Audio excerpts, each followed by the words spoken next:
Opening the weight nobody sees. There is a tiredness that sleep does not fix.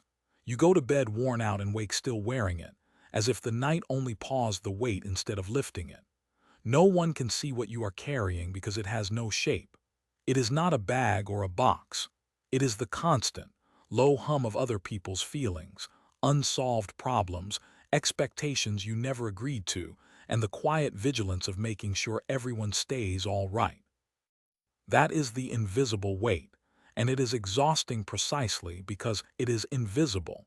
You cannot set it down if you have not noticed you are holding it. This audiobook is for the person who is reliable to everyone and resourced by no one. The one who fixes, soothes, anticipates, absorbs. The one who mistakes being needed for being safe and being useful for being worthy. If you are listening, you have probably been carrying longer than you can name, and you may have learned to call the carrying strength, when strength, untended, has slowly become a kind of disappearance of you into the needs of everyone else. We will use a method called the LIGHTEN Method. Locate the weight. Identify what is actually yours. Give back what belongs elsewhere. Hold only what matters. Take the next right step. Establish boundaries. Notice the new space. 7 moves, none of them requiring you to stop caring, because the point is not to care less. The point is to carry what is genuinely yours and stop carrying what was never yours to hold, which is a different and freer thing. One boundary, stated plainly. This is a practical companion for living with clearer emotional boundaries, written by someone who believes in the quiet strength of ordinary people. It is not therapy, and it does not pretend to be. Genuine responsibilities are real: children, dependents, legal duties, professional and medical obligations, promises you made. This book will never tell you to drop those. It tells you to notice the pile of weight that is not those, the weight belonging to other capable adults who must carry their own, and to set that pile down. Carrying it does not help them. It only costs you, and you were never meant to be the shelf for everyone's life. Chapter 1. Why you're more tired than you think. The exhaustion makes no sense to you. You slept. You ate. You did not run a marathon. And still you are tired in a way rest does not touch, because the tiredness is not physical. It is the cost of carrying weight that has no weight in the world but enormous weight in your mind. The unsaid worries, the managed moods, the anticipated needs, the rehearsed apologies for things you did not do wrong. Most fatigue advice points at the body. Sleep more, exercise, slow down. Useful sometimes, but it misses the load that lives outside the body. You can rest 8 hours and wake carrying the same invisible pack, because the pack is not made of hours or steps. It is made of responsibility assumed for things that were never yours, and no amount of sleep empties a pack you have not noticed you are wearing. The first relief is naming it. You are not weak. You are loaded. The person carrying 3 backpacks up a hill is tired not because they are unfit but because they are carrying 3 backpacks, and one of them belongs to someone else. Locate the load, that is the first L in lighten, and the tiredness starts to make sense, which is its own kind of rest, because the senseless exhaustion feels like a personal failing, and a failing you can name is a load you can begin to put down. This chapter asks one thing: stop blaming the body for a weight the mind is carrying. The fatigue is information, not deficiency. It is the signal that you are holding more than your share, and the signal, read correctly, points not to a pillow but to a pack. You will not rest your way out of a load you are still wearing. You lighten it, and lightening begins with the simple, honest act of noticing that you are carrying, and that what you carry includes a great deal that was never yours.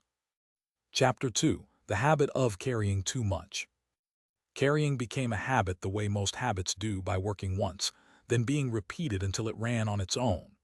Early on, stepping in calmed a situation earned love, avoided conflict, proved you were good. The relief was real, so the brain filed it.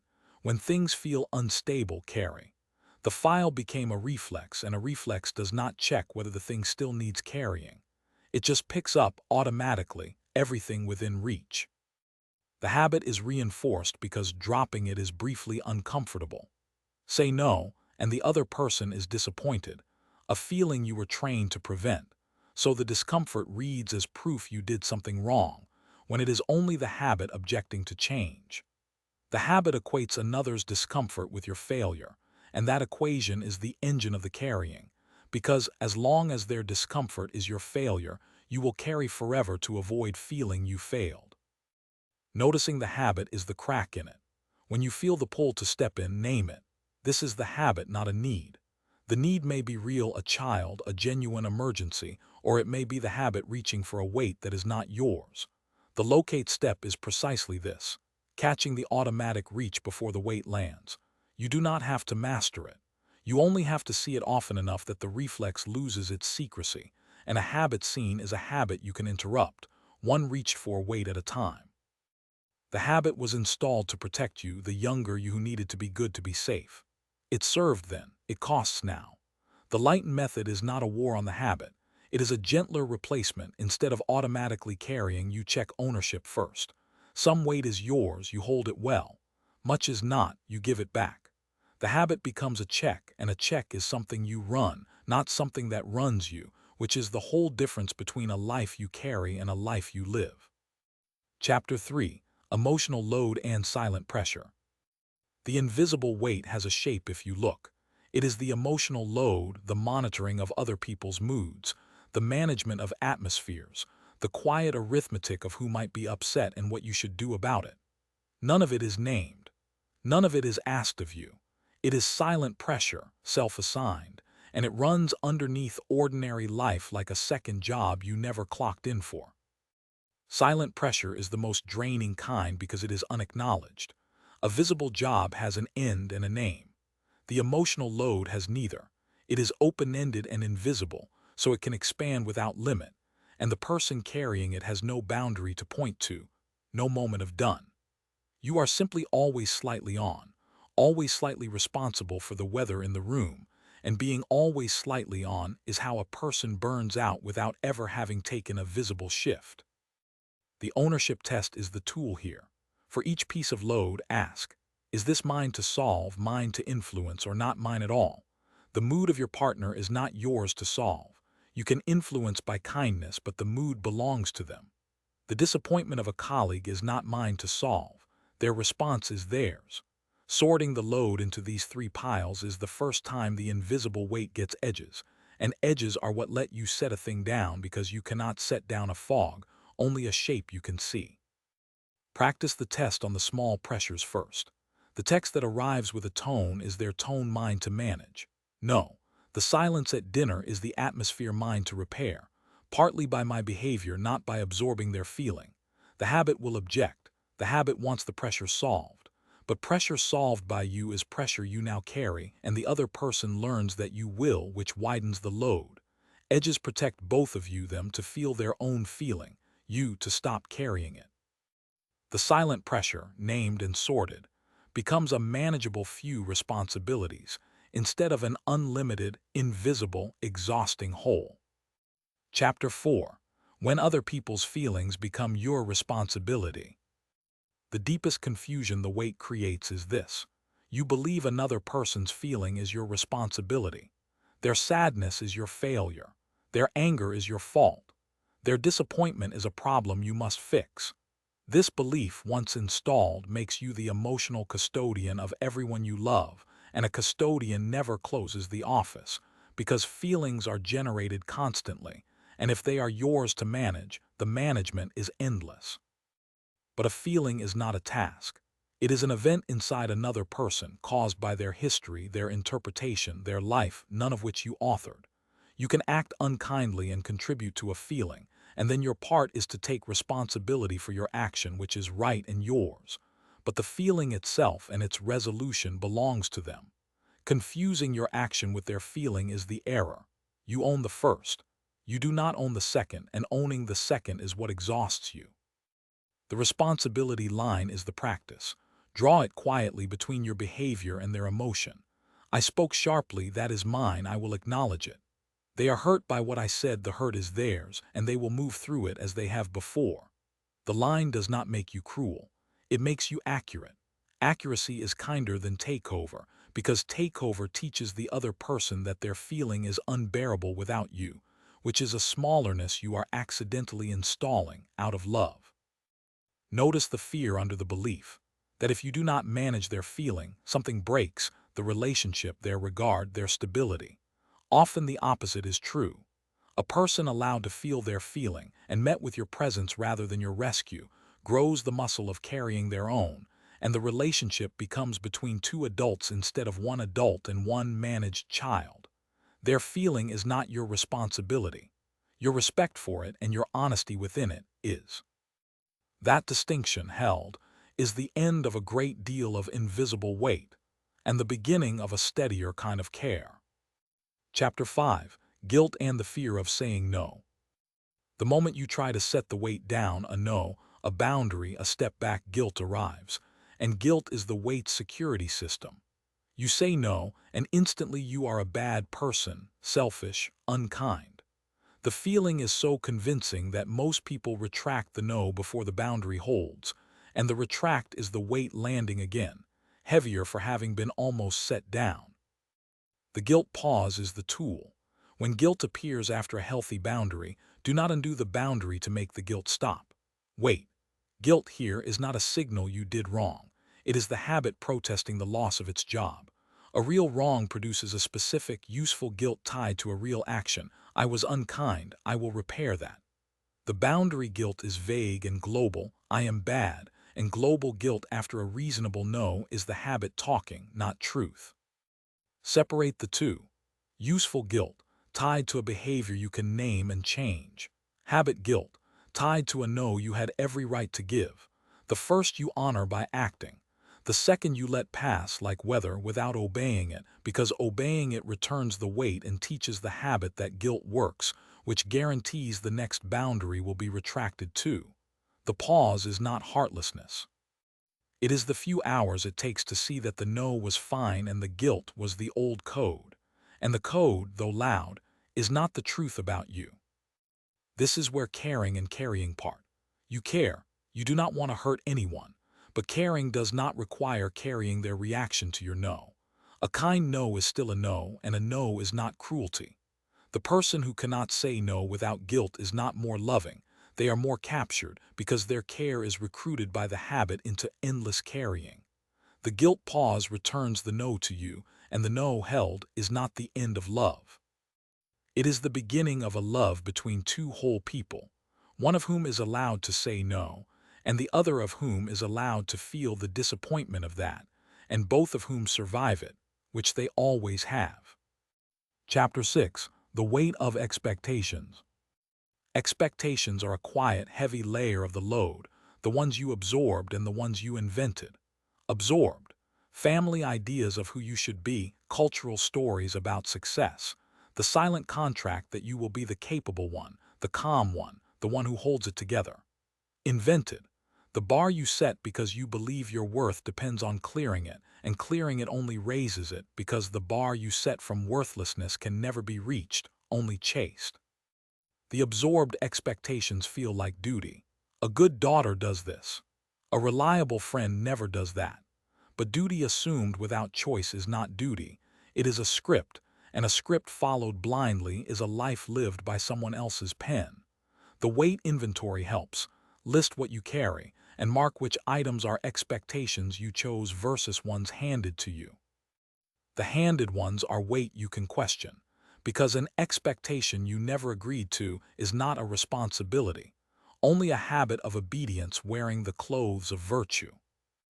The invented expectations are subtler. You are not trying to please anyone, you are trying to be enough, and enough keeps moving.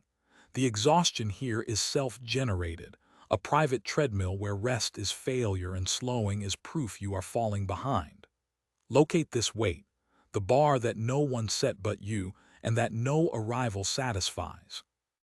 Giving it back is harder because there is no other person to hand it to. You hand it to the floor. By deciding the enough line is drawn by you, not by the treadmill, and the treadmill, though it protests, has no authority you did not grant it. The relief of examining expectations is not license to abandon care. It is the freedom to choose it. A duty you choose is light, because it is yours and it is a decision. A duty you inherited and never questioned is heavy, because it is a cage you mistook for a calling. The LIGHTEN Method lets you keep the duties that are genuinely yours and set down the ones that were never agreed to, and the set down does not make you irresponsible. It makes you responsible by choice, which is the only kind of responsibility a free person can actually hold, and the only kind that does not quietly bankrupt the one holding it. Chapter 7. People-pleasing and hidden exhaustion. People-pleasing is carrying dressed as kindness. On the surface it looks like generosity, always agreeable, never a bother, the easy one. Underneath it is vigilance, scanning for the reaction you must prevent, shaping yourself to fit the room, trading your actual want for the other's comfort, and calling the trade love. The exhaustion is hidden because the trade is invisible, made 1,000 times a day, each one small, the sum enormous. The pleasing works briefly. The room stays smooth. The cost is paid later in a self that grows faint. You are so practiced at reading others that you have stopped reading yourself. And when asked what you want, you hesitate because wanting was trained out in favor of anticipating. The people-pleaser is not selfish-free. They are self-absent, and self-absence is its own exhaustion, quieter and more total than the conflict they avoided, because the conflict would have ended and the absence does not. The one clear no is the practice. One calm, respectful no without the cushion of over-explaining, without the apology that implies you were wrong to say it. I can't take that on right now. That is a sentence. The habit will rush to add reasons, to soften, to apologize, and the softeners are the weight climbing back on, because an apologized for no is a maybe, and a maybe keeps you carrying. A clear no held is a boundary, and a boundary is how a person stops being a function of the room and becomes a person in it. Notice that the pleasing often protects the pleaser more than the pleased. The smooth room protects you from the discomfort of another's disappointment, which loops back to Chapter 5. The disappointment is not yours, and preventing it is a weight you chose to avoid a feeling that was never dangerous. The one clear no, repeated, rebuilds the muscle of wanting, and a person who can want is a person who can please from choice rather than from fear, and chosen kindness is lighter than compelled smoothness, because chosen kindness is yours, and compelled smoothness is the room's, carried by you, invisibly, every day. Chapter 8. When strength becomes self-abandonment. There is a particular trap the capable fall into. They become the strong one, and strength, praised and relied upon, hardens into a role they cannot step out of without disappointing the people who depend on it. The strong one does not fall apart. The strong one is available. The strong one carries. And so the strong one slowly abandons themselves in the name of being strong, because being strong for everyone leaves no strength for the one who is actually them. Self-abandonment hides behind the virtue. You skip your need to meet theirs. You silence your want to keep the peace. You become a resource and forget you are a person. The role of strong one feels like identity. I'm the one who handles things, and identity is hard to question, because questioning it feels like ceasing to be good. But the good was never the erasure. The good was the help, and help that requires your disappearance is not help. It is a slow costing of the helper, which is not what love or duty asked for. The distinction the book protects: responsibility without self-abandonment. You can be reliable and still have needs. You can help and still say when you are full. You can be strong and still be a person who requires care, because strength is not the absence of need. It is the presence of capacity alongside need, and capacity without need is not strength. It is a wall. The strong one who admits a limit is not weaker. They are honest, and honesty is what lets the caring continue without consuming the carrier, which is the only way caring survives the long term. Practice holding your need as equal in dignity to theirs. When you skip your rest to meet theirs, name it: I'm abandoning myself to avoid their disappointment. The sentence is uncomfortable because it is true, and truth is the crack in the roll. You do not stop helping. You stop erasing. The strong one can remain strong and also say, I'm at my limit. The limit, stated, is not failure of strength. It is strength with boundaries, and boundaries are what let the strong one keep standing. Instead of collapsing someday under a weight they insisted was theirs, but was mostly everyone else's, carried in the name of a strength that was always allowed to have a floor. Chapter 9. Work stress you carry home. Work is a clean source of invisible weight, because the labor ends at a time but the carrying does not. A problem at the office becomes a problem at the dinner table. A tense meeting becomes a tense evening. A project becomes a background hum that follows you into the shower. The job is finite. The carrying is not. And the carrying is the part no one pays you for and no one sees, including you, because you call it just thinking about work. The carry home is a habit of ownership. A decision at work is yours to make well, and once made, it is done, but the habit keeps owning the outcome after the making, replaying, refining, fearing, as if continued thinking could control a result already in motion. Some work thinking is useful. The rest is carrying, because the outcome belongs to the situation, not to your sleepless review of it. Locate the carry home, the mental replay that produces no decision and only produces fatigue. The daily lighten check helps here. At day's end, ask, what am I carrying tonight that does not need to come with me? The unresolved meeting, the feared email, the self-critique, name each and decide, honestly, whether it is yours to solve now or simply a future event you cannot control from the sofa. Most of it is the latter, and the latter is not yours to hold tonight. Setting it down is not laziness. It is accuracy. The problem will still exist tomorrow, and tomorrow's you, rested, will meet it better than tonight's you, tired, and the tired meeting is a weight paid twice for one problem. Also, the carry home often protects a story about worth, that your value is your output, so you must keep producing, even at home, even in your head. That story is the weight's engine. Your value is not your output, and the work you did today was enough the moment you did it. The LIGHTEN Method lets you do the work well and then close the office, because the office is a place, not a person, and you are a person, and a person who cannot leave the office has mistaken the job for the self. Carry the work you are paid for. Carry it well. Then set down the carried version, which was never part of the job, only part of the habit, and the habit is the only thing being paid in your rest.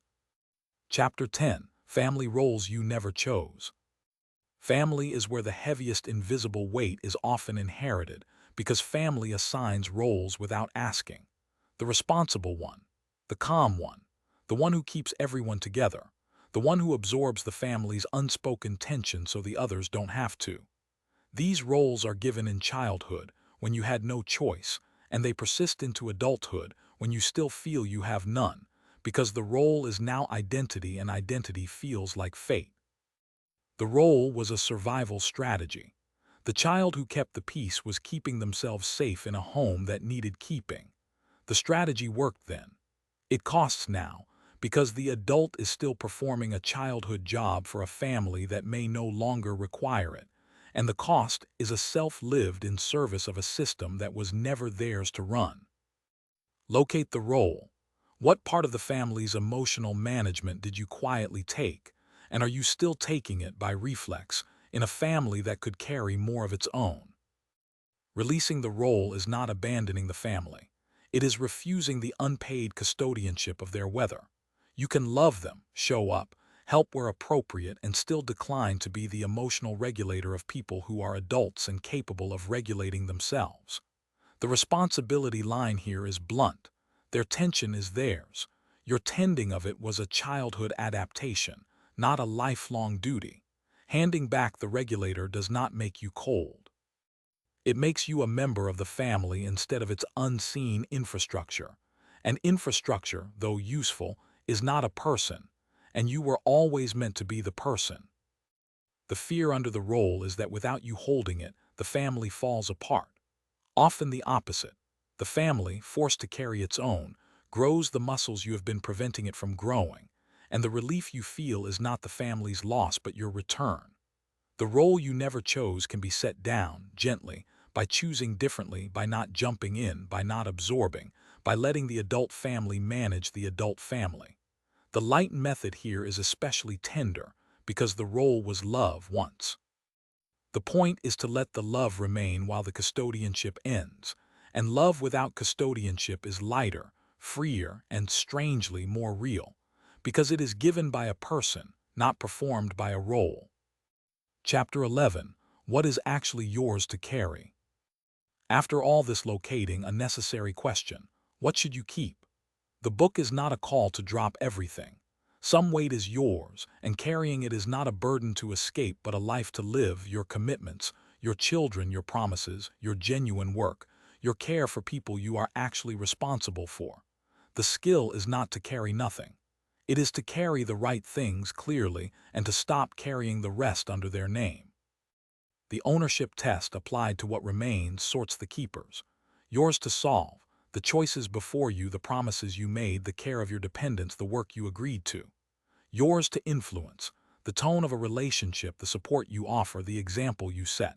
Not yours at all: another adult's feelings, another adult's consequences, the expectations you never chose, the outcomes you cannot control. The keepers are specific and bounded. The handed back are vague and endless. The difference is the whole of lightening. This is why the book is not detachment. Detachment would drop the keepers too, and the keepers are your life, your bonds, your word, your values made concrete. Carrying the keepers is not the exhaustion. Carrying the not mine is. A person holding their own responsibilities, clearly bounded, has energy because bounded weight has an end and a point. The exhaustion was the unlimited, invisible, not mine pile, and that pile removed leaves a life that is still full of responsibility, but a responsibility that is chosen, bounded, and therefore sustainable, which is the only kind a person can carry for a lifetime without disappearing. Hold the keepers with both hands. They are yours and they matter. The child, the promise, the work, the love, carry these well without apology because they are the point of being a person. The lightening is not the removal of the meaningful. It is the removal of the imposed, the borrowed, the endless, the not yours, which were never the point and were always the cost. A life that carries its own weight clearly is not a smaller life. It is a steadier one, and steadiness is what lets the meaningful weigh without crushing, because the meaningful was never the problem. The invisible, not mine weight was. Chapter 12. Releasing what belongs to someone else. The hardest move is the give back, returning a weight to the person it belongs to. Not cruelly, not a throw, not a figure it out yourself tossed at someone in need, but a gentle, clear setting down of what was never yours. I care about this and it's yours to handle. The habit will scream that this is abandonment, because the habit equates stepping back with failing, and stepping back from a not mine weight feels, to the habit, like a sin. But handing back is not abandonment when the person is a capable adult. Abandonment is leaving someone who cannot carry. Handing back is respecting someone who can. The colleague's disappointment, the partner's mood, the adult sibling's consequence, these belong to people equipped to hold them, and holding them for those people is not help. It is a quiet message that they cannot, which is a smallerness you are installing out of misplaced rescue. And rescue, repeated, is its own harm, because it costs them the muscle of their own carrying. The energy return makes the give back worthwhile. For each weight you release, name where that energy now goes towards something that actually matters to you, a need you have neglected, a rest you have earned, a relationship you can be present in instead of managing. The release is not a loss. It is a redirection, and the redirection is the proof that the weight was costing you a life. The energy that returns is not extra. It is yours, given back, and a person whose energy returns to them is a person who reappears, which is the quiet miracle of lightening. You do not become someone new. You become visible again underneath the weight. Practice the give back in low stakes. Let the friend have their bad day without fixing it. Let the silence at dinner sit without repairing it. Let the consequence of another adult land on them as it would if you were not there, because you are not the floor of everyone's life, and they were standing before you and will stand after. The give back, done with care and without rescue, is respect, and respect, though uncomfortable to receive at first, is what lets the other person be whole. You were never meant to be the shelf for everyone's life. You were meant to be a person among persons, and persons carry their own and love each other, and that is lighter and it lasts. Chapter 13. Boundaries without cruelty. Boundaries are the structure that lets lightning hold. A boundary is not a wall or a punishment. It is a clear statement of what you will and will not do, said calmly, early, without contempt. The fear is that a boundary is cruel, that saying "I can't" is a wound to the other. But a boundary said with kindness is kinder than a resentful yes, because the resentful yes breeds distance and quiet contempt, which is the real cruelty, hidden under compliance. The one clear no is the boundary in miniature. I'm not available for that. No essay, no apology as proof of love. The essay is the weight climbing back. The apology implies the no was wrong. A clear no held is respect for both, for you who has a limit and for them who can hear a truth and adjust. Cruelty is contempt, slamming, guilt as a weapon. None of that is a boundary. A boundary is a sentence with a floor, and a floor is not cruelty. It is the condition under which care can continue without consuming the carrier. Boundaries also require you to hold them when tested, because a boundary stated and immediately dropped teaches the other person that it was performance, and the habit, watching, learns that boundaries are negotiable, which returns the weight. The guilt pause from Chapter 5 is what lets the boundary stand. The guilt arrives, you wait.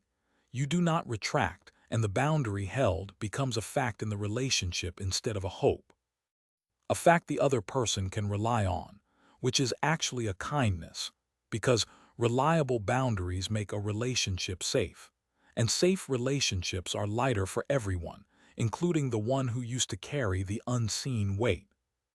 The aim is boundaries without cruelty and without apology for existing. You are allowed your limit, stating it is not an attack. The person who cannot hear your limit without treating it as rejection is, often, the one who benefited from your boundlessness, and their discomfort is the habits, not your cruelty. Hold the boundary with warmth. I care about you and I can't take this on. Both true. The care is real. The no is real. Together they are a boundary, and a boundary is how love becomes sustainable instead of sacrificial, which is the only kind of love that does not quietly bury the one who gives it. Chapter 14. Rest without shame. Rest is the first casualty of the invisible weight, because the weight equates rest with negligence. A person carrying everyone's weather believes that to stop is to drop them, so rest feels like a failure of care, and the exhausted person keeps moving, ashamed of the very thing that would restore them. Rest without shame is therefore not a luxury in this book. It is a boundary, a refusal to mistake your depletion for your duty. The shame around rest is often borrowed. Good people are always available. Strong people don't need to stop. These are the inherited expectations from Chapter 6, and they are weight, not truth. A rested person serves better, loves better, decides better. Rest is not the enemy of responsibility, it is its condition. The machine that never stops is not strong. It is breaking, and the break, when it comes, costs more than the rest would have, and the rest was never the failure the no rest was. Practice rest as a legitimate claim, not a reward earned by exhaustion. You do not have to collapse to deserve a pause. The daily lighten check includes rest. What am I carrying tonight that does not need to come with me, and what would restore me if I set it down? Rest is the space the lighten life opens, the new room from Chapter 18's end without rest. The space fills again with carrying, because a tired person is a vulnerable carrier, and the habit reappears the moment energy drops. Rest protects the lightning, the way a floor protects a room. Let rest be ordinary, not earned, not apologized for. A walk, a stop, a no to the extra thing, a night that is yours. The shame says you are selfish. The shame is the weight talking, because a person who rests is not selfish, they are sustainable, and sustainability is what lets them keep showing up without vanishing. Rest without shame is the quiet revolution of this book, not doing more, but stopping without apology, because the stopping is what lets the doing be chosen instead of compelled, and chosen doing is light, and light is how a person carries a life instead of being carried by it. Chapter 15. Letting go without becoming indifferent. A fear stops many from lightening, that releasing the weight means becoming cold, a person who no longer cares. The fear is understandable and false. Letting go of what was never yours is not indifference to the person. It is clarity about the load. You can deeply care about a friend and still not carry their mood. You can love a family and still not run its weather. Care and carry are different, and the book's whole point is to keep the first and drop the second. Indifference is the habit's scarecrow. It stands at the edge of lightning to keep you from stepping past it, because the habit knows that if you learn to care without carrying, it loses its job. But care without carry is the mature form of love. A parent who rescues a capable child at every stumble is not more loving. They are preventing growth. A friend who absorbs every mood is not more caring. They are preventing the friend from feeling their own life. Real care leaves the other person with their experience and meets them in it, instead of swallowing it. The distinction is practical. Carrying says, I will hold this for you so you don't have to. Caring says, I am here while you hold it yourself. The first removes the other's agency, the second respects it. The LIGHTEN method is built on respect, respect for the other adult's capacity, and respect for your own limit. Indifference would withdraw presence. Lightening withdraws ownership and presence remains, which is the warmer thing. Because presence without rescue is what lets two people stand as themselves, instead of one standing and one leaning. And leaning, though it looks like closeness, is a smallerness for both. So let go without fear of the cold. You will not become indifferent. You will become present, a different and better thing. The weight you release was never your care. It was your takeover, and takeover, however loving in intent, is not presence. Presence is the gift that remains when the ownership goes, and presence, freely given, is lighter than rescue and kinder than absorption, because it honors the other as capable and honors you as a person with a limit. The scarecrow is paper. Step past it. Care stays.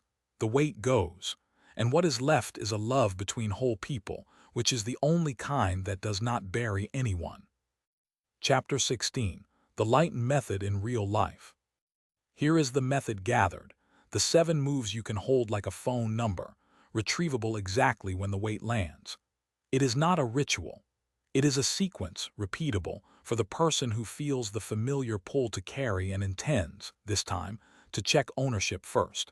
Because checking ownership is the only thing that turns a lifetime of carrying into a life of chosen responsibility. L. Locate the weight. Name exactly what is draining you. The weight inventory. List everything you are mentally carrying right now. Naming drains the fog the habit feeds on. A named weight is a specific thing you can assess, not a tiredness you must blame on sleep. I identify what is actually yours. The ownership test. Mine to solve, mine to influence, not mine at all. Sort the inventory into the 3 piles.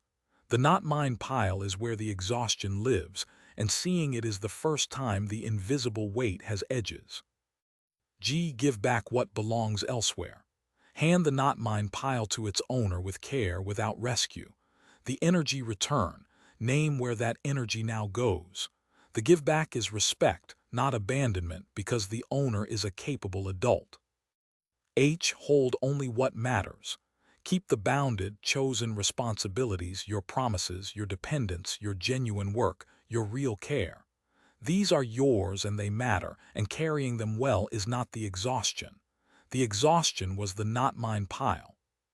T. Take the next right step. Replace endless carrying with one clear action. Not the grand fix, the smallest real move. One boundary, one no, one conversation. Motion ends the replay the habit uses to keep you carrying. E. Establish boundaries. The one clear no, the guilt pause. Protect time, energy, emotional space without cruelty or apology for existing. A boundary held is a fact the relationship can rely on, and reliable boundaries make love sustainable. N. Notice the new space. The daily lighten check. What am I carrying tonight that does not need to come with me?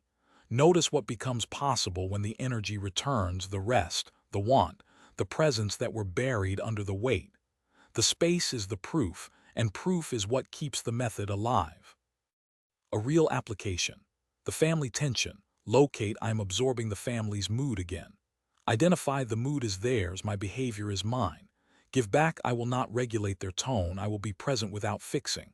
Hold, my love for them, my presence at the table. Take, one sentence, calm, that I'm stepping back from the drama. Establish a boundary, that I won't be the peacekeeper. Notice, the evening is quieter and I am here, not vanished into their weather. The pattern is one act repeated. The weight reaches for you. Lighten is you checking ownership. You do not master it and finish.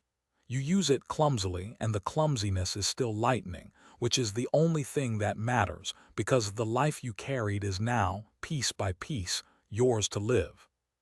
Chapter 17. Rebuilding Emotional Space. Lightning creates space. The N in the method and space is strange at first.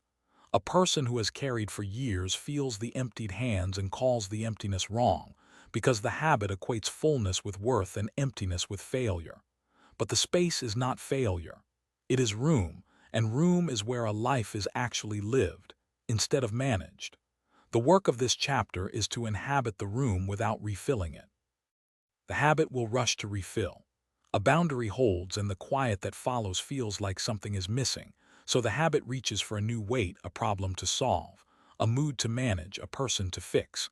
The refill is the old code mistaking rest for negligence. Notice it.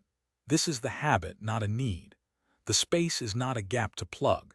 It is the reward, and the reward allowed is what makes lightning sustainable, because a life with no room is a life that will refill the moment the method pauses. Rebuilding space is practical. Fill it with the person who was buried, your want, your rest, your unmanaged mood, your unhurried hour. The daily lighten check protects it. What am I carrying tonight that does not need to come with me, and what would I do with the room if I set it down? The room, used for you, is not selfish. It is the return of the self the weight had been suppressing, and a self that returns is a self that can then give from choice, which is the only giving that does not bankrupt the giver. Also, space rebuilds the capacity to be present. A person carrying cannot be present. They are occupied elsewhere in the management of other people's lives. The lightened person is here, at the dinner, in the conversation with a friend, not as a regulator but as a person, and presence, freely given, is the warmer gift because it is undivided. The space is not emptiness. It is the condition of presence, and presence is what the people you love actually wanted, not your rescue of their feelings but your company in your own. The room inhabited becomes the life, and the life, for the first time in years, is yours, because the weight that was never yours is on its own floor, and you are standing in the room as yourself. Chapter 18. Living lighter without living smaller. The fear that lightening means shrinking, becoming less, doing less, mattering less is the last guard the habit posts. But living lighter is not living smaller. A person who carries only what is theirs does not do less that matters.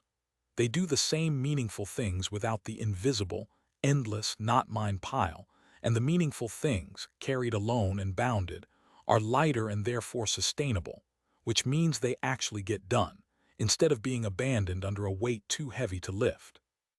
Smaller is what the weight already made you. The carrying shrank your life into a function, the fixer, the regulator, the reliable one, and a function is smaller than a person.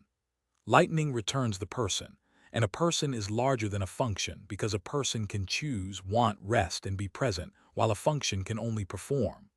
The habit calls the function strength and the person selfish, but the function was the smallness, and the person is the return to full size, which was always the point. Live lighter by holding the keepers with both hands and letting the rest fall to its own floor. Hold your promises, your dependence, your real work, your love. These are not smaller, they are yours, and yours is the only kind of weight that does not disappear you. Let the not mine fall, the other adult's mood, the borrowed expectation, the outcome you cannot control, the guilt that was never a real wrong. The life that results is not a retreat. It is a steadier standing, and steadier is how a person carries a life instead of being carried by it, and carried by is the smallness, while standing is the size. The lightened life is not a life without responsibility. It is a life where responsibility has clear boundaries, and bounded responsibility is the only kind a person can hold for a lifetime without vanishing into it. You were never meant to be the shelf for everyone's life. You were meant to be a person among persons, carrying your own, caring for yours, present with the rest. And the caring, freed from carrying, becomes the warmer thing, because it is given by a whole person, not performed by a function. Live lighter, live full.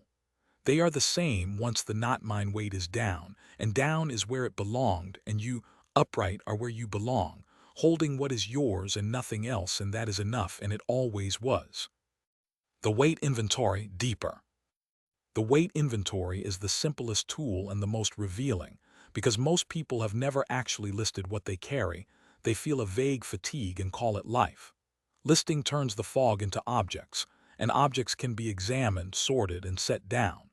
Take a page tonight and write everything currently on your mind that is costing you energy. Not tasks. Burdens, the things with no clear end and no clear owner. The list will surprise you. It is longer than your to-do and heavier, because the to-do is bounded and the burden list is not. On it, a sister's marriage you are quietly managing, a colleague's impression you are maintaining, a parent's mood you are absorbing, an expectation you inherited and never questioned, a guilt you carry for a no you had every right to give. Each item looks small alone. The pile is the weight, and the pile, seen, is the first time the invisible becomes visible, which is the whole point of locate. You cannot lighten a weight you have not named. Sort the list with the ownership test as you write. Mine to solve, mine to influence, not mine at all. Watch how much of the heavy pile lands in the third column. The sister's marriage is hers. The colleague's impression is theirs. The parent's mood is theirs. The expectation was never agreed to, so it is no one's to hold but the floor's. The guilt over a rightful no is habit, not truth. The third column is where the exhaustion lives, and seeing it there in your own hand is the evidence the habit has been hiding. The weight was never chiefly yours, and a weight that is not yours cannot be your failure to carry, only your mistake to keep. Keep the inventory current. The weight refills. The habit is diligent. A weekly page, 10 minutes, keeps the invisible visible, and the visible is lightenable. A person who inventories regularly stops being surprised by their own fatigue, because they can see the load the moment it lands, and seeing it is the crack the habit cannot survive. The inventory is not journaling for its own sake. It is a practical census of the weight, taken so you can set down what is not yours. And the census, repeated, is how a life stops being quietly consumed by an invisible pile no one but you could have named. The ownership test, deeper. The ownership test has 3 columns and the power is in the middle one, because most people collapse two very different things: what they can influence and what they must solve. If you can only influence a thing, carrying it as if you must solve it is the error that exhausts you. You hold a weight whose outcome is not yours, and no holding changes the outcome, so the holding is pure cost. The test forces the distinction: solve, influence, or not mine, and only the first column is yours to carry to completion. A clean example: a teenager's effort at school. You can influence it by support structure example, but you cannot solve it because the effort is theirs, generated inside them. Many parents carry the teenager's effort as if it were theirs to solve, and the carrying produces exhaustion and a smaller teenager who learns that their effort is not really theirs. The accurate reading: influence, not solve, and the influence is bounded and sustainable, while the solve is endless and costly. The test, applied, returns the solve column weight to its owner, who is the only one who could ever carry it. The not mine column is the largest and the hardest to release because it often looks like love. Caring about the outcome feels like owning it, and the habit equates caring with carrying. But caring is a feeling you keep. Carrying is a weight you hold, and the feeling does not require the weight. You can care deeply about a friend's health and still not carry their anxiety about it. The test separates the two. The care stays, the carry goes, and the going of the carry is not coldness. It is the respect that says, "This is yours and you are capable and I am here, but I will not hold it for you, because holding it for you would be the smaller kindness. Drill the test until it is reflex, because reflex is what meets the habit at speed. The habit reaches for a weight in a second. The test, if reflex, meets it in the next. Solve, influence, not mind, the 3 words, run automatically, sort the load before it lands. And sorting before landing is the difference between a life you lighten and a life you carry. The test is not a one-time exercise. It is the daily grammar of a bounded life. And a bounded life is the only kind that does not quietly disappear the person living it, because the person, no longer buried under not mine weight, is visible in the room with their own energy, carrying only what is actually theirs, which was always enough. The responsibility line, deeper. The responsibility line is the visual the ownership test draws in the air between you and another person. On one side, your behavior, your choices, your promises, your genuine duties. On the other, their feelings, their consequences, their expectations, their lives. The line is not a wall. It is a border, and a border lets traffic cross, care, presence, help, while keeping ownership clear, so that what is yours stays yours and what is theirs stays theirs, and the confusion that fed the weight cannot cross. The line gets blurred in the name of love. We're a team, so it's all ours. Teams have borders too, each member owns their part, and a team where one carries another's part is not a team. It is a carrier and a passenger, and the passenger, however loved, is being shrunk by the carrying. The line protects the passenger as much as the carrier, because being carried prevents the carrying of one's own, which is the only way a person grows the muscle of their life. Drawing the line is an act of respect for both sides, and respect, though it may sting the habit, is the truer kindness. Practice the line in real time. When a friend offloads a problem, feel for which side it lands on. The problem is theirs. Your support is yours. You can offer the support without taking the problem, and offering without taking is the skill, presence without rescue, care without carry. The habit will pull you across the line to solve, because solving feels like love and the habit equates the two. But solving their problem for a capable adult is a quiet message that they cannot, and the message, repeated, becomes their smallerness, which is the harm hidden inside the help, and the line, held, prevents that harm while keeping the love. The line also protects genuine responsibility from the habit's confusion. A parent's duty to a child is on the parent's side clearly, and the line does not blur it. The child's well-being is the parent's to hold fully. What the line blurs is the false duty. The parent who also carries the child's every feeling, every friendship, every future as if those were theirs to solve. They are not. The child's feelings, friendships, future are the child's, growing into the parent's support. The line holds the real duty and returns the false one, and the real duty, bounded, is sustainable, while the false one was the exhaustion. The responsibility line is not the removal of care. It is the accurate placement of it, and accurate placement is what lets care last a lifetime without burying the one who gives it. The guilt pause, deeper.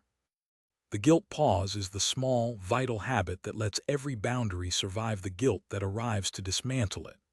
Guilt is the weight's alarm system, and the alarm is loudest exactly when you set a healthy boundary, because the boundary threatens the habit's job. The pause is the decision to let the alarm sound without obeying it, to wait, often a few hours or a day, before deciding the boundary was wrong, because the guilt is almost always the habit protesting, not truth-telling. Learn the 2 guilts. Useful guilt is specific and tied to a real action. I snapped at them, that was unkind, I will repair it. You act on this one. It is yours and it is right. Habit guilt is vague and global. I'm a bad person for saying no. You let this one pass like weather because a rightful no does not make you bad, and the global badness is the habit's story, not a fact about you. Confusing the two is how boundaries die. You treat the habit's alarm as the useful one and retract the no, returning the weight. And the retract teaches the habit that guilt works, guaranteeing the next boundary fails too. The pause is not heartless. It is patience with your own conditioning. The guilt will peak, and if you do not obey it, it will fade, because alarms that are not answered eventually quiet, and the quiet reveals the truth.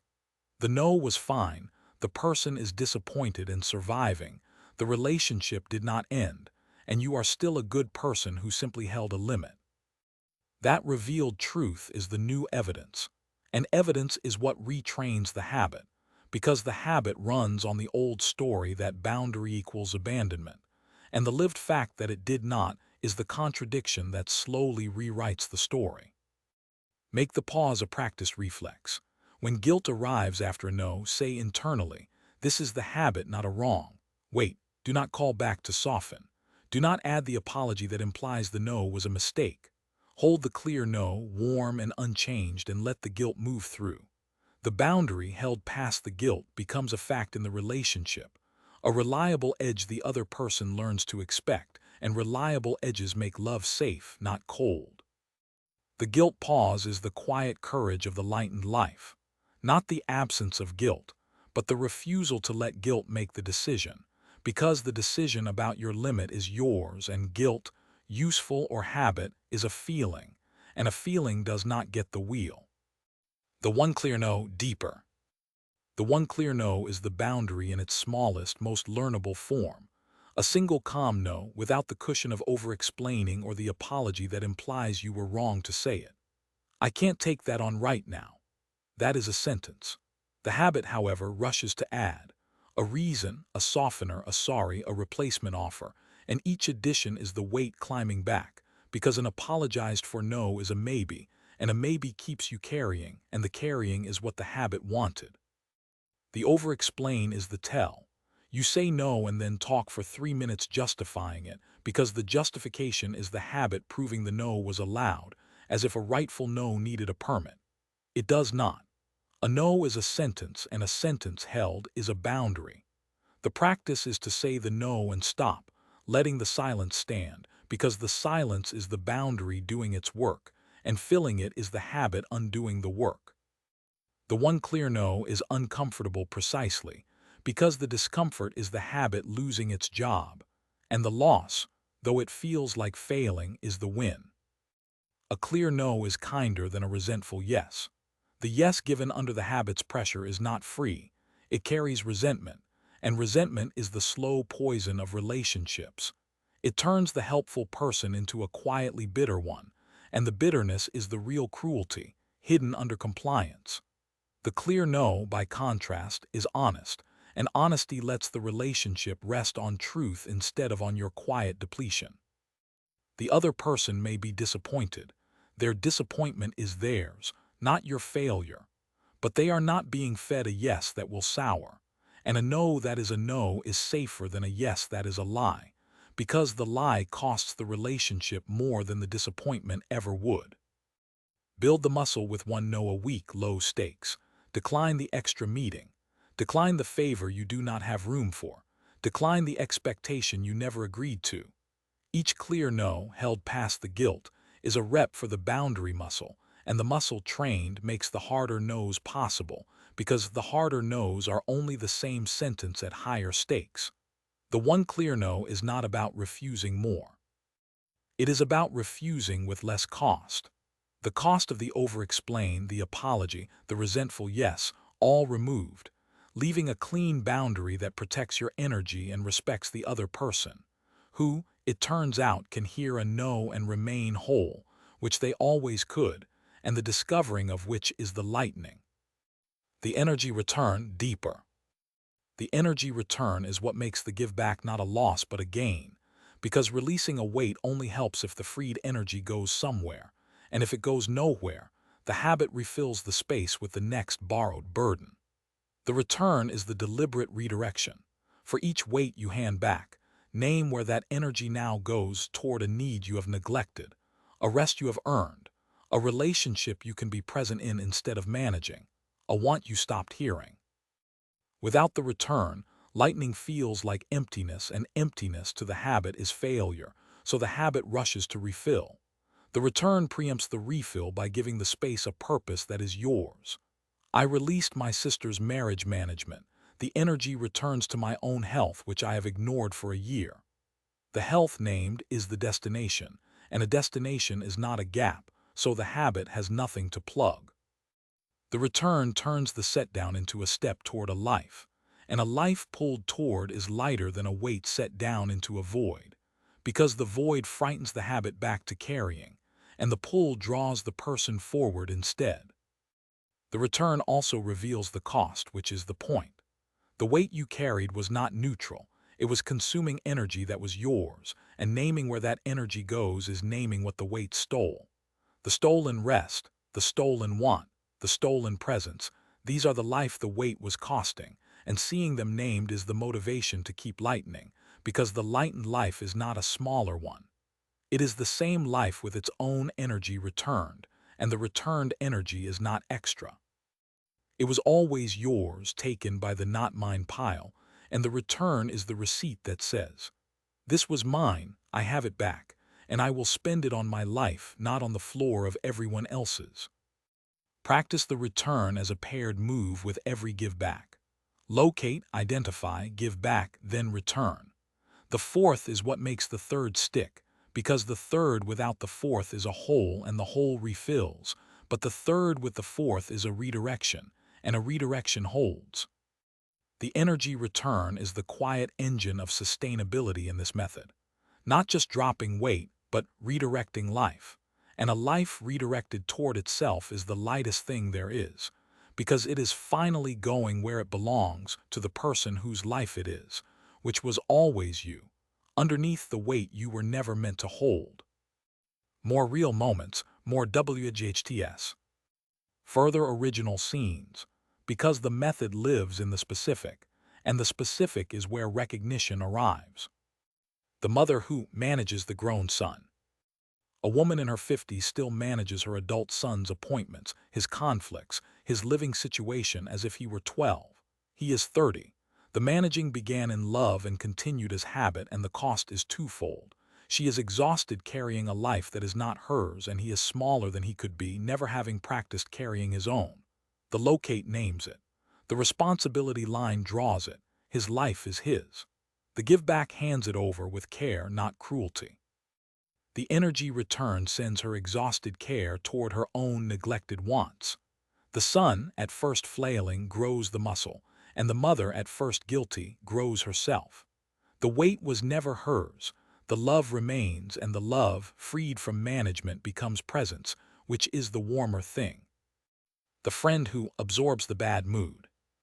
A man has a friend whose low mood he treats as his emergency. The friend is down. He rearranges his day, his tone, his evening to lift it, and the lifting never quite works because the mood is the friend's to move through. The locate, I am absorbing his mood. The identify, the mood is his, my kindness is mine. The give back, I will be present, not rescuing. The boundary holds. The friend, left with his mood, moves through it as people do and learns he can, which the rescue was preventing. The man's energy returns to his own life, and the friendship becomes between two adults instead of one regulated and one regulator. And the regulator, set down, reappears as a person, which is what the friend actually wanted. The employee who cannot leave the office. A person stays logged in after hours, replaying the day, fearing the email, refining the decision already made. The carry home is the habit of ownership past the job. The daily lighten check. What am I carrying tonight that does not need to come with me? The email is a future event, not tonight's to solve.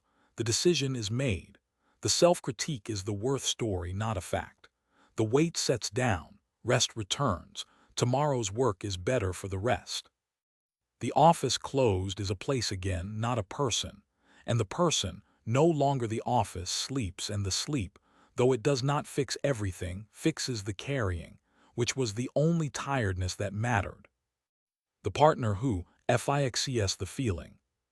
Someone treats their partner's every feeling as a problem to solve, and the solving exhausts them and quietly insults the partner who is capable of feeling. The locate, I am fixing her feeling. The identify, the feeling is hers, my care is mine. The give back, I will sit with her in it, not remove it. The boundary held lets the partner feel, and feeling met with presence instead of rescue deepens the bond, because the bond is now between two whole people. The fixer, set down, becomes a companion, and a companion is what was wanted, not a mechanic of moods. And the mechanic, though diligent, was never the love, the one who finally rests. After months of lightening, a person takes a weekend that is theirs, no managing, no absorbing, no carry home, and the rest, instead of guilt, feels like return. The daily lighten check becomes a habit, the space stays open, the self long buried is visible. The weight ever was never theirs, the life now bounded is sustainable. They do not become indifferent. They become present, and presence, freely given, is the warmer gift because it is undivided, and the people they love receive the person, not the regulator, and the person, it turns out, was the thing most wanted all along, underneath the weight. The long view of a light life. If you could see the lightened life a year on, you would notice what the daily view hides. The space stayed. The boundaries held became facts. The not mine pile handed back stopped returning. The energy, redirected, built a life that is yours. The tiredness that sleep could not fix eased, not because you rest more, but because you carry less that was never yours, and the less you carry that is not yours, the more you are here in the room as yourself, and being here as yourself is the quiet achievement of a life no longer consumed by an invisible weight. The year is made of small returns, not a single rise. The person who starts this work wanting a weightless life gets, instead, a life with clear boundaries, a life that carries its own, cares for its own, and lets the rest of the world carry its own too, which is respect, not coldness. The comparison with the old carrying self fades, because the measure became internal, the weight set down, the boundary held. And internal measure is the only kind that holds when the habit lies, as it will, telling you that boundary equals abandonment, which a year of boundaries without abandonment disproves daily by the living of it. Be in no hurry. The carrying was installed over decades and will not retire in a week. But every give back taken with care is a tiny demotion of the habit and a tiny promotion of you, and the promotions repeated become the default. You were never broken. You were carrying a weight that was never yours, and the carrying, though it looked like strength, was a slow disappearance of the person underneath. The person, returned, does not become someone new. They become visible again, and visibility, though it frightened the habit, is the point a person among persons, carrying their own, caring for theirs, present with the rest, and the caring, freed from carrying, becomes the warmer thing because it is given by a whole person, not performed by a function, and a whole person is what the people you love actually wanted, all along, underneath the weight. A note on when to seek help. This audiobook is a practical companion for living with clearer emotional boundaries, written by someone who believes in the quiet strength of ordinary people. It is not treatment for the heavier weather that invisible weight can sit beside persistent exhaustion that does not lift, anxiety or low mood that restricts life, the sense of being overwhelmed beyond what boundaries can address, or weight tied to real danger, trauma, or harm. Those deserve care from people trained to give it, and reaching for that care is not a failure of strength or a sign you did the method wrong. It is the correct response to a burden too heavy for a method alone, and the method says so plainly, because strength includes asking for help. A rough guide. If the weight comes with hopelessness, panic, the inability to function, or thoughts of not continuing, please talk to a professional. Using lighten to avoid that care is not lightening. Using it alongside that care is. The method is a support, not a substitute, and knowing the difference is itself an act of ownership. The same identify step applied to the heaviest load. Is this mine to solve alone, or is this a moment to get help? If the latter, the brave and honest move is to reach out, not to white-knuckle a method past its use. Many capable people move through the heavier weather, and many find real relief with the right support, and reaching out is not the opposite of strength. Often it is the first real act of it, and the person who asks for help while also learning boundaries is doing exactly the work this book points toward, carrying what is theirs, which includes the courage to be helped, and letting the rest, including the shame about needing help, fall to its own floor. The LIGHTEN Method, WLKD through. A single life, walked through all 7 moves, to show the method as one continuous act rather than 7 separate ones. A person feels responsible for their siblings' failing marriage. The calling, the drama, the constant updates that land as emergencies in their own evening. Locate the weight inventory on paper. I am carrying my sibling's marriage. Named. The fog the habit fed on is gone. The weight is a specific thing, their marriage, on my mind nightly. Identify. The ownership test. The marriage is not mine to solve, not mine to influence beyond my own kindness, and is mostly not mine at all. My sibling is a capable adult. The drama is theirs. The nightly update is theirs. The weight, sorted, lands in the not mine column where the exhaustion has been living. Give back, hand it over with care, without rescue. I love you and your marriage is yours to work through. Not a throw, not cold, a gentle setting down of what was never mine. The energy return. The evening energy, freed, goes to my own neglected rest, my own partner, my own quiet. Hold, keep what is mine. My love for the sibling, my presence when asked, my own marriage and duties. These are bounded and mine, and carrying them well is not the exhaustion. The exhaustion was the not mine marriage, now on its own floor. Take the next right step. One sentence, calm, that I won't be the nightly crisis line. Not the grand fix, the smallest real move. Motion ends the replay the habit uses to keep me carrying. Establish. A boundary held past the guilt pause. The guilt arrives, I'm a bad sibling, I wait. The sibling is disappointed and surviving. The boundary becomes a fact in the relationship, and reliable boundaries make love safe, not cold. Notice the daily lighten check. What am I carrying tonight that does not need to come with me? Tonight less. The evening is quieter. I am here, not vanished into their weather. The space is the proof, and proof keeps the method alive. The method is one act, repeated. Locate, identify, give back, hold, take, establish, notice, not in sequence once, but in circulation, because the habit reaches for the weight again and lighten meets each reach.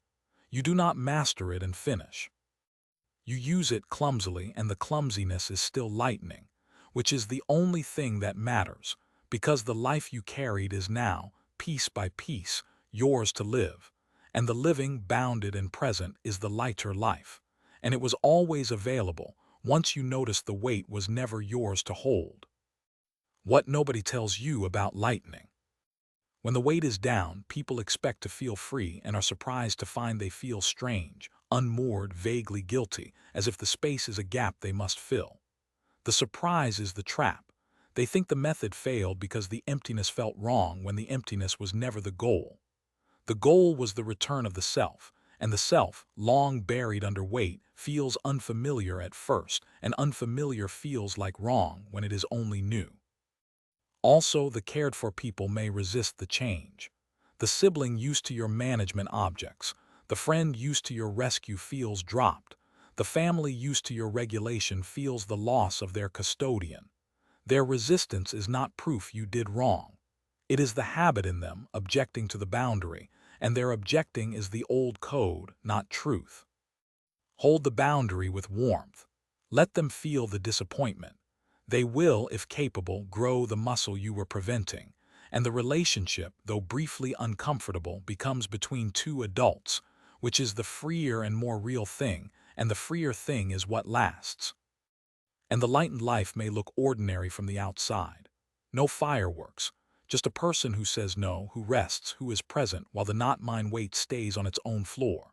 The ordinary light life is not a headline. It is a Tuesday where the weight is mostly yours or mostly down, and Tuesdays accumulated are a life, and a life bounded is the only kind that does not bury the person living it. The method, in the end, is not a transformation. It is a correction of who holds the weight. You were always the carrier by habit.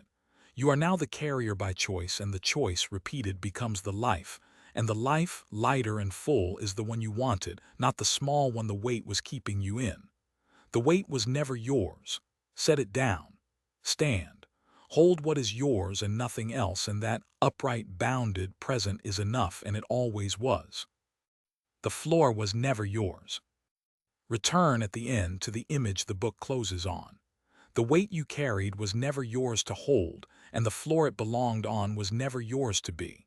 You became the floor, the shelf, the regulator, the custodian out of love, and love, misapplied, became a slow disappearance of the person who loved. But the floor was never yours. The sibling, the friend, the partner, the family, they are capable, and capable people have their own floor, and your standing under their weight only prevented them from finding it, which was the harm hidden inside the help. And the help, though loving in intent, was a smallerness for both. Notice the relief in that. You were not failing by carrying. You were mistaken about the floor, and a mistake about the floor is correctable, because the floor was never yours to begin with, and correcting it returns the weight to its owner and returns you to yourself, which is the double gift of lightening. The other grows, and you reappear, and both are good, and both were always possible, blocked only by the habit that said carrying equals caring, which it does not, and never did. Caring is a feeling you keep. Carrying is a weight you hold. And the feeling, kept without the weight, is the warmer thing because it is given by a whole person, not performed by a function. So the floor was never yours. Step off it. Let the weight fall where it belongs, to the capable adult who owns it, to the situation that will resolve without your sleepless review, to the expectation you never agreed to the outcome you cannot control, to the guilt that was never a real wrong. Step off and stand and hold what is yours and nothing else. The held weight, your promises, your dependence, your genuine work, your real care is yours and it matters, and carrying it well bounded is not the exhaustion. The exhaustion was the not mine pile, now on its own floor, and you upright are where you belong, holding what is yours, and the holding, because it is yours, is light enough to last a lifetime, which is the only kind of carrying a person was ever meant to do. A closing invitation. You began this audiobook with the weight nobody sees, the tiredness sleep does not fix, the invisible load, the person reliable to everyone and resourced by no one. You are still capable of that carrying. The difference now is not that the weight is gone.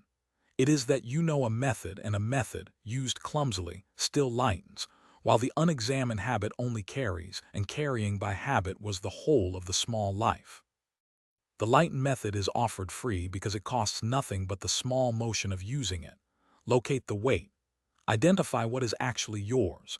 Give back what belongs elsewhere. Hold only what matters. Take the next right step. Establish boundaries. Notice the new space. 7 moves, repeatable, yours to use the next time the weight reaches for you, because it will reach, as habits do, and reaching is not the problem, obeying is. You carry with the weight present. That is what light looks like here. Not weightless, not indifferent, but bounded, present, and free enough to be yourself. And yourself, freed from the not mine pile, is the person the people you love actually wanted, all along, underneath the weight. You do not have to carry everything you care about. The care stays, the carry goes. The sibling remains loved without the marriage on your evening. The friend remains cared for without the mood in your chest. The family remains yours without you as its unseen infrastructure. The work remains done well without the carry home that was the habit, not the job. The weight was never yours to hold, and the noticing of that is the lightening, and the lightening practiced becomes the life. A life where responsibility has clear boundaries, and bounded responsibility is the only kind a person can hold for a lifetime without vanishing into it. Set it down. Stand. Hold what is yours and nothing else. You were never meant to be the shelf for everyone's life. You were meant to be a person among persons, and a person, upright and bounded, is enough, and it always was. Let the weight fall to its own floor. You have better things to carry, starting with yourself. Final chapter, what you no longer need to hold. We return to the opening. The tiredness sleep does not fix, the invisible weight no one sees, the person reliable to everyone and resourced by no one. If you have done the work of these chapters, the weight is not gone. It was never the goal to hold nothing. But a great deal of it is now on its own floor, and the floor is not yours, and the relief of that is not laziness. It is accuracy, because the weight was never yours to hold, and accuracy is the quiet freedom this book points toward. You do not have to carry everything you care about. What you no longer need to hold, the mood of the adult who can feel it themselves, the expectation you never agreed to, the outcome you cannot control, the consequence that belongs to another's choice, the guilt that was never a real wrong, the role you were handed and never chose, the carry home that was the habit, not the job. These were the invisible weight, and they were never yours, and setting them down is not abandonment of the people you love. It is respect for them to carry their own, and for you to be a person instead of a shelf. A lighter life is not a life without responsibility. It is a life where responsibility has clear boundaries. The keepers remain your promises, your dependence, your genuine work, your real care, and these you hold well without apology, because they are the point of being a person, and a person who holds their own weight clearly has energy, because bounded weight has an end and a point, while the not mine pile had neither and took everything. The tiredness that sleep could not fix eases, not because you rest more, but because you carry less that was never yours, and the less you carry that is not yours, the more you are here in the room as yourself. The method stays with you as a habit you are now building: locate, identify, give back, hold, take, establish, notice. And the habit repeated becomes the default, because defaults are what the brain reaches for, and you are training the right one. Fear will reach for the weight again. The habit does not retire, but you will catch it sooner, name it, check ownership, and set down the not mine, and the space that opens will be filled by you, not by the next borrowed burden. You do not have to carry everything you care about. You never did. You only believed you did, and the belief was the weight. Set it down. Stand.